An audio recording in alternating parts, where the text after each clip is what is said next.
পৌষের কনকনে শীতের রাত। বঙ্গভূমে এতখানি শীত পড়তে আগে কখনো কেউ দেখেনি। ঠিক তেমনি ভোরবেলায় কুয়াশাচ্ছন্ন পরিবেশে সামনে থেকে 1 হাত পর্যন্ত দূরত্বেও ভালো করে কিছু দৃষ্টিগোচর হয় না।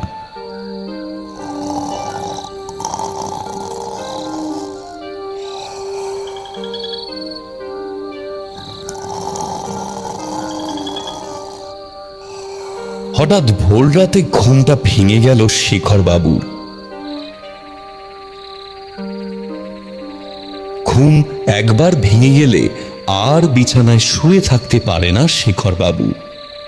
তার বড় অস্বস্তি হয়, মনে তো হচ্ছে ভোর হয়ে গিয়েছে।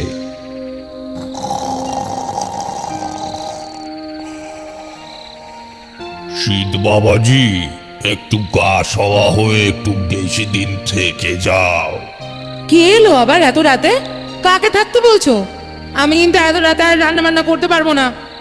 ঘুমের ঘোরেই বলে উঠলেন শেখর বাবুর স্ত্রী সরলা দেবী।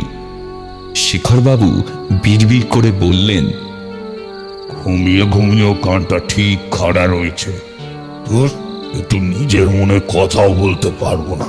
কি বিড়বিড় করছো? হ্যাঁ, যা বলছো জোরে বলো, শুনতে পাচ্ছি না। আরে কিছু না, কেউ আসেনি। কে আর আসবে এত রাতে? আমি চললাম মর্নিং ওয়াকে। অপর দিক থেকে কোনো উত্তর এলো না। তীব্র নাক ডাকার শব্দে ঘরটা ভরে উঠল। সরলা দেবীকে নিয়ে শেখরবাবুর কোনো অভিযোগ নেই, এই এক নাক ডাকা ছাড়া। পুরুষ মানুষ নাক ডাকে এ কথা তিনি বহু শুনেছেন এবং দেখেওছেন, কিন্তু মহিলারাও যে এমন তারস্বরে নাক ডাকতে পারে তা সরলা দেবীর মতো একটা অর্ধাঙ্গিনী না পেলে তিনি জানতেই পারতেন না। অবশ্য এত বছরে অভ্যাস হয়ে গিয়েছে।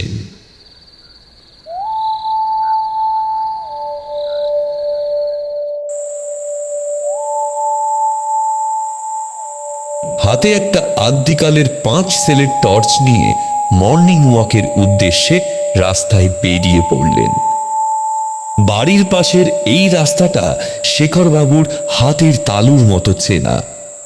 ভোরে উঠে প্রতিদিন 1.5-2 কিলোমিটার হাঁটেন 50 ঊর্ধ্ব শেখরবাবু। মর্নিং ওয়াকের এই অভ্যাসটা ওনার আজকের নয়, তা প্রায় 25 বছরের। গত কয়েকদিনের তুলনায় আজ কুয়াশাটা বোধহয় একটু বেশি ঘন। অন্ধকার চারিদিকে ছুপ ছুপ করছে।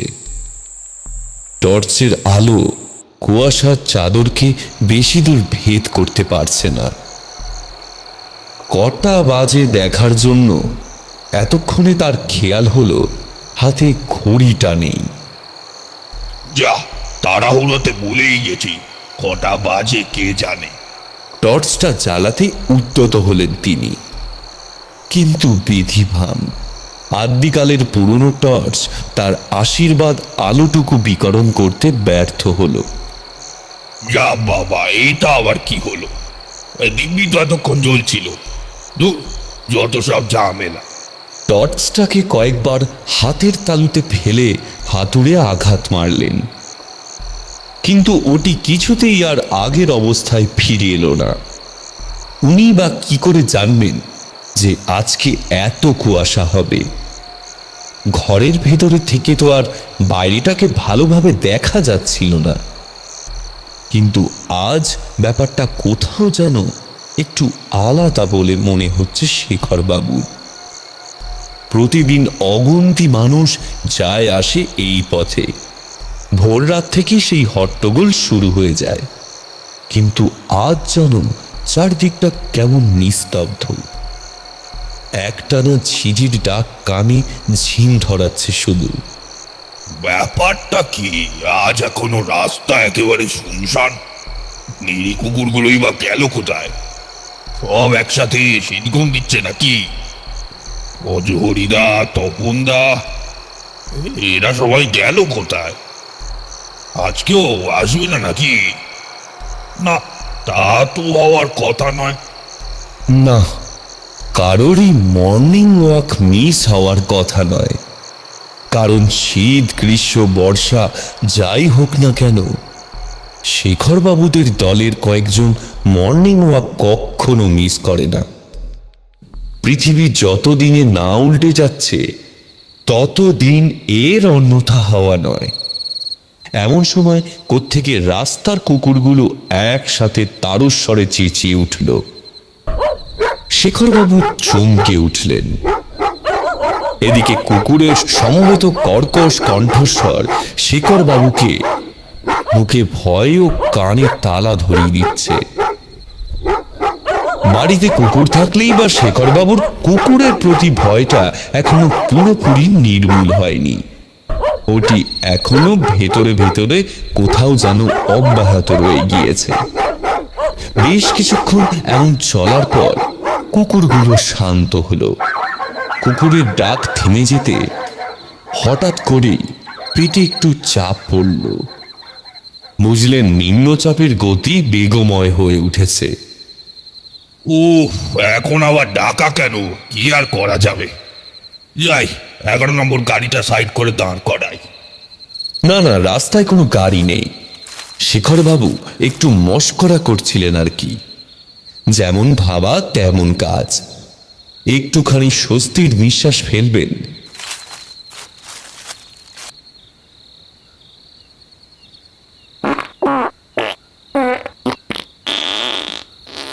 এমন সময় পেছন থেকে একটা কণ্ঠ ভেসে এলো। কি ব্যাপার, ভয় পেয়েছিলেন বুঝি? কে কে? হঠাৎ অচেনা গলার স্বর শুনে বুকটা ধড়াস করে উঠেছিল শেখরবাবুর। হ্যাঁ, সেরে নিন, কাজটা সেরে নিন মশাই। আমি এখানেই দাঁড়িয়ে আছি, আপনাকে পরে দেখলেও চলবে। আমাকে দেখার থেকে ওইটি বেশি জরুরি। লোকটির কথায় আশ্বস্ত হয়ে এতক্ষণে চাপ মুক্ত হতে পেরে শেখরবাবু নিজেও একটু শান্তি পেলেন। হ্যাঁ, আপনি কে বলুন তো? মশাই বড় ভয় পেয়েছিলেন মনে হচ্ছে। হ্যাঁ, মানে আসলে এই কুকুরে আমার বড় ভয়। তাই বলে আমাকে কিন্তু ভীতু ভাববেন না। কতগুলো কুকুর তো একসাথে যদি ঘিরে ধরে কিছু করার থাকবে না, তাই একটু। কুকুরগুলো আপনাকে দেখে নয়, আমাকে দেখেই চিৎকার করছিল। ভূত টুত ভেবেছে হয়তো। কি বললেন, ভূত? দেখ, ভূত বলে আবার কিছু হয় নাকি? হয় না বুঝি? আপনি ভূত মানেন না? শুধু ভূত কেন, এখনকার দিনে চোখে না দেখে কিছুই বিশ্বাস করা উচিত নয়। ভূত থাকলেও হয়তো থাকতে পারতো আমাদের সেই ছোটবেলায়, যখন ইলেকট্রিক আসেনি। অন্ধকারে মোমবাতি জ্বালিয়ে দাদু ঠাকুমারা গল্প বলতো, কিন্তু নিজের চোখে তো কখনো দেখিনি, তাই বিশ্বাস করার কোনো প্রশ্ন ওঠে না। আপনি কি ভূতে বিশ্বাস করেন নাকি? এ সমস্ত বিশ্বাস অবিশ্বাসের প্রশ্ন না হয় পরে হবে, কিন্তু যে কাজে এসেছি সেই কাজটা তো আগে করি। কোনটা বলুন তো? আরে বাবা, আপনি তো মর্নিং ওয়াকে এসেছেন নাকি? কি তাই তো? ও হ্যাঁ হ্যাঁ হ্যাঁ, চলুন তাহলে, হাঁটতে হাঁটতে কথা বলা যাক। হ্যাঁ, চলুন চলুন। আগন্তুকের সঙ্গে শেখরবাবু পাশাপাশি হাঁটতে থাকলেন। হঠাৎ একটা বিকট গন্ধ নাকে এসে ধাক্কা মারল। কিন্তু গন্ধটা ঠিক কিসের সেটা তিনি ঠাউর করতে পারলেন না। সেদিকে বেশি আমল না দিয়ে তিনি বললেন, আমাদের দলের কেউ এখনো কেন আসছে না বুঝতে পারছি না। শীতে বোধহয় সবাই নাকে সর্ষের তেল দিয়ে ঘুমোচ্ছে। আসলে সবাই একসাথে আসি তো, তাই একা একা ব্যাপারটা ঠিক জমে না। একা কোথায়? এই তো আমি আছি। আমি কি দলের কেউ নই নাকি? আমিও তো প্রতিদিন আপনাদের সাথেই হাঁটি। ও, অন্ধকারে আপনার মুখটাও তো ঠিক দেখতে পাচ্ছি না। আমার টর্চটাও কাজে ডুব মেরেছে। মুখে টর্চ লাইটটা মেরে যে মুখটা দেখবো আর জো নেই। গলাটাও একটু অন্যরকম লাগছে। আপনার নাম কি বলুন তো? হরি। ও, আপনি ভজ হরিদা? ঠান্ডা লেগেছে নাকি? গলাটা এরকম অন্যরকম লাগছে। হবে নাই বা কেন, যা চমকারা শীত পড়েছে। আপনি তো প্রতিদিন দেরিতে আসে, আপনার গাড়ি তো সব সময় সবার লেটে চলে। আজ আবার বিফোর টাইম, রাতে ঘুম তো হয়নি নাকি? আপনার মধ্যে মস্করা ব্যাপারটা বেশ ভরপুর রয়েছে দেখছি। আগে আমার সমস্ত কাজেই লেট হতো মানছি, কিন্তু এখন আর আমার কোনো কাজে লেট টেট হয় না। সে কি, হঠাৎ করে কি এমন হয়ে গেল যে সব কাজ তাড়াতাড়ি করে ফেলেছেন? কারণ এখন আমার কোনো কাজই নেই। সে কি, আপনি রিটায়ার করলেন কবে? 60 পেরিয়ে গেলেন? মশাই, আপনাকে দেখে তো বোঝাই যায় না। খালি চোখে দেখে কি আর সব কিছু বোঝা যায় মশাই? তা বটে। তাহলে হরিদা, আপনি তো এখন ফ্রি, যাকে বলে একেবারে ঝাড়া হাত পা। সে তো বহুদিন আগে থেকে। এবার তাহলে কি ভাবছেন? ভূত প্রেত নিয়ে গবেষণা করবেন নাকি? এই নিয়ে আর গবেষণা করার কি আছে? সে ডিগ্রি তো আমি অনেক দিন আগেই পেয়েছি। সে কি, কবে, কোন ইউনিভার্সিটি থেকে? ও ওয়ার্ল্ড হেরিটেজ ইউনিভার্সিটি। বলেই হরিবাবু খলকলিয়ে হেসে উঠলেন। শেখরবাবু বললেন, তলে তলে কত কি ঘটিয়ে ফেলেছেন আপনারা, আমারই শুধু কিছু হলো না। পাশ থেকে একটা বাইক ফুল স্পিডে শেখরবাবুর পাশ দিয়ে বেরিয়ে গেল। সেই হিসেবে দেখতে গেলে গাড়িটা যেই স্পিডে গেল, তাতে করে হরিবাবুর ওনার পাশে অক্ষত দাঁড়িয়ে থাকার কথা নয়। কিন্তু সেদিকে খেয়াল করলেন না শেখরবাবু। হরিনামের ব্যক্তিটি বলে উঠলেন, দেখেছেন কাণ্ড, আজকালকার ছেলে ছোকরাগুলো স্বভাবত শেখেইনি, ট্রাফিক আইনও মানতে চায় না। এক্ষুনি একটা দুর্ঘটনা ঘটিয়ে দিচ্ছিলে। হ্যাঁ, তা যা বলেছে, কিন্তু আমাদেরও বোধহয় দোষ ছিল। আমরা তো রাস্তার মাঝখান দিয়ে হাঁটছিলাম, হয়তো বাইকটা হর্ন দিয়েছে, আমরা খেয়াল করিনি। বলছেন? তাহলে তা হবে হয়তো। তা বলছি হরিদা, আপনি তো বললেন আপনি কি সব ইউনিভার্সিটি থেকে নাকি ভূত প্রেতে ডিগ্রি করেছেন। তাহলে সত্যি কি ভূত বলে কিছু আছে? আছে তো বটেই, যেমন আপনি আছেন তেমন ভূতও আছে। তা ভূতটি ঠিক কেমন দেখতে, যদি একটু বলেন। আপনার কি মনে হয় ভূত কেমন দেখতে হতে পারে? কখনো তো দেখিনি, তাই ঠিক বলতে পারবো না। কিন্তু ছোটবেলায় দাদু ঠাকুমার মুখে শুনেছি ভূতেদের পা নাকি উল্টো দিকে ঘোরানো থাকে, চোখ দুটো নাকি মণিহারা ফণি, মানে চোখে নাকি মণি থাকে না, পুরোটাই সাদা। ঠোঁটের কষবে নাকি রক্ত গড়িয়ে পড়ে, আর ভূতেরা নাকি কথা বলে নাকি সুরে। বুঝলাম, আমিও তাই শুনেছি, কিন্তু ভূত হওয়ার পর বুঝলাম দাদু ঠাকুমারা যা বলতেন তা সম্পূর্ণটা সত্যি নয়। ভূত হয়ে মানে? আপনি আবার ভূত হলেন কবে? সে অনেক দিন হলো। মানে কি সব বলছেন বলুন তো? আরে না না, ও কিছু না। মানে ভূতেদের সাথে সংসার করতে গিয়ে যেটা বুঝলাম, ভূতেরাও মানুষেরই মতো, খুব একটা পার্থক্য নেই। শুধু মানুষ যেটা চায় সেটাই বাস্তবে প্রয়োগ করতে পারে, আর ভূতেরা সেটা পারে না। ভূতেরা যেটা ইচ্ছা সেটা করতে পারে না বলছেন তো? কিন্তু আমি তো শুনেছি ভূতেরা নাকি যেখানে ইচ্ছা সেখানেই যেতে পারে, যা ইচ্ছা তাই খেতে পারে। ও সব ডাহা মিথ্যে কথা। ভূতেরা মোটেই যেখানে চাবে সেখানে যেতে পারে না।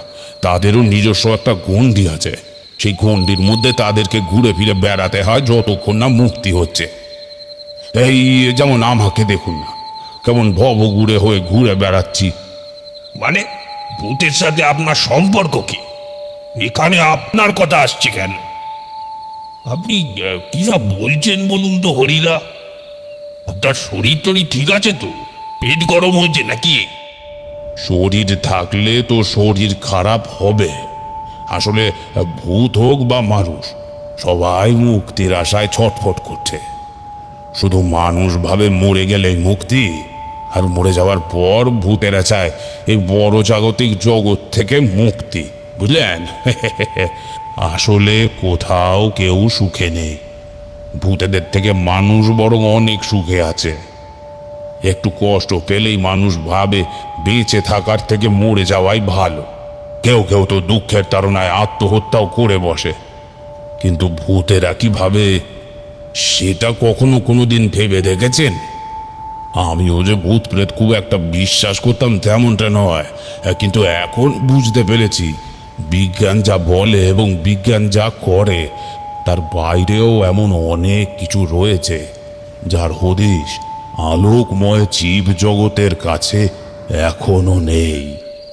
এই একটি জগতের ভিতরে আরো অনেক জগৎ রয়েছে। কিন্তু এখন আপনি বলুন, কি করলে আপনি ভূতে বিশ্বাস করবেন? আচ্ছা, তার আগে আপনি বলুন তো, আপনি আমাকে ভূতে বিশ্বাস করাতে কেন চাইছেন? বারে, একটু আগে আপনিই তো বললেন আপনার নাকি এ বিষয়ে কৌতূহল রয়েছে। হ্যাঁ, কৌতূহল তো অবশ্যই রয়েছে, কিন্তু যেহেতু আমি ভূত কোনোদিন দেখিনি সেহেতু আমি বিশ্বাস করি না। আচ্ছা, ধরে নিন ভূত আপনার সামনে এসেছে, আপনার সঙ্গে কথা বলছে। আপনি তাকে চিনবেন কি করে? কি করে বুঝবেন যে সেই ভূত? আচ্ছা, তা আবার হয় নাকি? ভূতে কি সত্যি কথা বলতে পারে না? আপনি যদি কথা বলতে পারেন তাহলে ভূতে কেন পারবে না মশাই? এই আপনি তো একদিন মরে ভূত হবেন, তাই না? তার মানে আপনি বলছেন ভূতেরাও মানুষের সাথে সরাসরি এসে কথা বলতে পারে? অবশ্যই পারে। কিন্তু সেটা কিভাবে সম্ভব? অবশ্য শুনেছি প্ল্যানচেটের মাধ্যমে তাদের ডেকে কথাবার্তা বলা যায়, কিন্তু সেটা তো একটা অন্য পদ্ধতি। আবার সেই বিজ্ঞানী নিয়ে এসে দাঁড় করালেন তো ব্যাপারটাকে। এই হলো মানুষদের একটা সবচেয়ে বড় দোষ। সব কিছুকে বিজ্ঞানের দোরগোড়ায় দাঁড় না করালে আপনাদের আঁশ মেটে না। আপনারা এই করে সত্যিটাকে মিথ্যে প্রমাণ করতে চান। সে যতই চেষ্টা করুন না কেন, সত্যি তো সত্যিই থাকবে, সে তো আর মিথ্যে হয়ে যাবে না। আচ্ছা, ঠিক আছে ঠিক আছে, আপনার কথা আমি মেনে নিতে রাজি আছি, কিন্তু আমাকে সত্যিকারের ভূত দেখাতে হবে। পারবেন কি দেখাতে?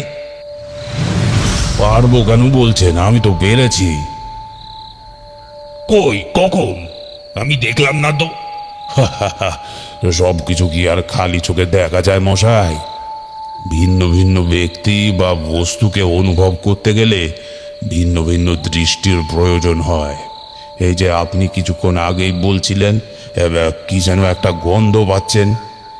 হ্যাঁ হ্যাঁ, গন্ধটা আমি এখনো পাচ্ছি। তাহলে এমনও তো হতে পারে যে ভূত আপনার সামনে দাঁড়িয়ে রয়েছে, আপনার সঙ্গে কথা বলছে, কিন্তু আপনি জানতেই পারলেন না, কারণ আপনার সেই দৃষ্টি নেই।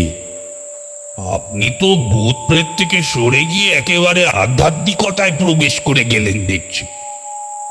এই পৃথিবীতে সব কিছুই একে অপরের সাথে জড়িত। কোনো কিছুর থেকেই কোনো কিছুকে আলাদা করা যায় না। কথা বলতে বলতে কত দূর চলে এসেছেন সেদিকে খেয়ালই ছিল না শেখর বাবুর। হঠাৎ কুয়াশার চাদর ভেদ করে ভোরের পাখি ডেকে উঠল। শান্ত কণ্ঠে কিছুটা বিচলিত হয়ে লোকটি বলল, যাই হোক, আপনার সাথে কথা বলে খুব ভালো লাগলো। হয়তো আবারও কোনোদিন দেখা হবে, কথা হবে। এখন সময় হয়ে এলো, এবার আমি চলি, বুঝলেন? একটু পরে সূর্যি উঠবে। আমার আবার সূর্যের আলো টালো সহ্য হয় না মশাই। মানে গতকাল পর্যন্ত আপনার এমন কোনো সমস্যা ছিল বলে তো আমি জানতাম না হরিদা। হঠাৎ করে কি এমন হলো যে সূর্যের আলো একেবারে অসহ্য হয়ে উঠল, তাও আবার এই কনকনে শীতের দিনে? অবাক হয়ে কুয়াশাময় অন্ধকারের ছায়া ঢাকা হরিবাবুর ঠিক চোখের দিকে তাকানোর ব্যর্থ চেষ্টা করে কথাগুলো উচ্চারণ করলেন তিনি। অপরদিকের ব্যক্তি অন্ধকারে মুখ ঢেকে আশ্চর্যজনকভাবে হেসে উঠলেন। অন্ধকারে মুখটা স্পষ্ট দেখা না গেলেও হাস্যময় মুখে সাদা ধবধবে দাঁতগুলো স্পষ্ট দেখতে পেলেন শেখরবাবু। লোকটি বলল, আগে তো এমন ছিলাম না, দিব্যি সূর্যালোকে থাকতে পারতাম, কিন্তু ভূত সমাজে এন্ট্রি নেবার পর থেকে সেসব বদলে গেছে। একটু পরেই রাস্তায় লোক চলাচল শুরু হবে, তখন আর আপনার সাথে কথা বলতে পারবো না। যাই হোক তাহলে এখন আসি, বুঝলেন তো? ভালো থাকবেন, আবার দেখা হবে কোনো দিন। হরিদা দাঁড়ান। সাথে সাথেই সেই পোড়া গন্ধটাও কোথায় যেন উবে গেল। হতভম্ব হয়ে কয়েক মুহূর্ত দাঁড়িয়ে রইলেন শেখরবাবু।